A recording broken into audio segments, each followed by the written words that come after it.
میں نے ہلکی سی مسکراہٹ کے ساتھ کہا، جن باتوں سے ڈر لگتا تھا وہ تو پہلے ہی ہو چکی ہیں۔ انہوں نے دلچسپی سے میری طرف دیکھا اور پوچھا، کون سی باتیں؟ میرے گھرے میں ایک گھرا سی بن گئی۔ میں نے آہستہ سے کہا، یتیم ہونے سے، ماں کے چلے جانے سے، اس کے بعد اب کیا رہ گیا ہے؟ میری بات سن کر وہ خاموش ہو گئے۔ گاڑی میں چند دموں کے لیے صرف بارش کی آواز باقی رہ گئی۔ پھر کافی دیر بعد انہوں نے خود بات شروع کی۔ کہنے لگی، میری زندگی میں بھی ایک پچھتاوا ہے۔ میں نے پہلی بار ان کی طرف غور سے دیکھا۔ میں نے پوچھا، کیا؟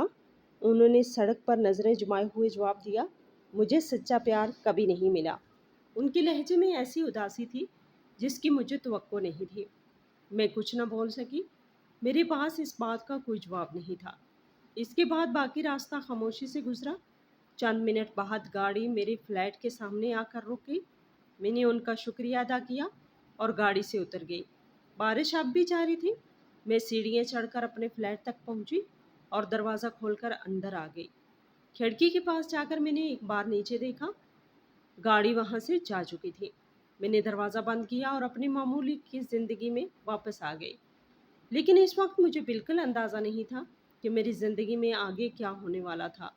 اگلے دن جب میں دفتر پہنچی تو ماحول عام دنوں سے مختلف تھا۔ ہر طرف چہل پہل تھی۔